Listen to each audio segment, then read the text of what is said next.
L'Église catholique romaine prétend être issue du Christ et des apôtres, et est donc la plus ancienne Église, et la mère ou la tête de toutes les autres Églises, en particulier celles de tradition protestante. Les catholiques romains font parfois référence à leur Église comme à la Sainte Mère Église, ou en latin à Sancta Mater Ecclesia. En fait, les catholiques désignent le diocèse de Rome, en particulier à la basilique du Sauveur ou Saint-Jean de Latran, comme l'église mère officielle. Les protestants et les autres sont considérés comme des enfants qui se sont égarés de leur mère et sont exhortés à retourner chez eux. Dans le catholicisme, le terme Sainte Mère Église fait référence à l'Église catholique romaine dans de nombreux passages de la littérature.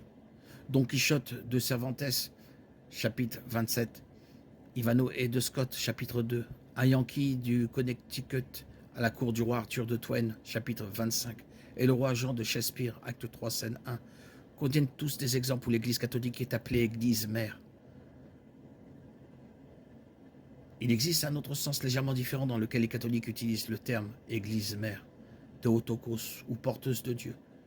Ils voient leur Église mère comme la porteuse de Dieu d'aujourd'hui, le moyen par lequel Dieu est amené au monde. Le fait de qualifier l'Église catholique romaine d'Église mère pose des problèmes historiques et théologiques. Historiquement, le catholicisme trouve ses origines à l'époque de l'empereur Constantin, au IVe siècle.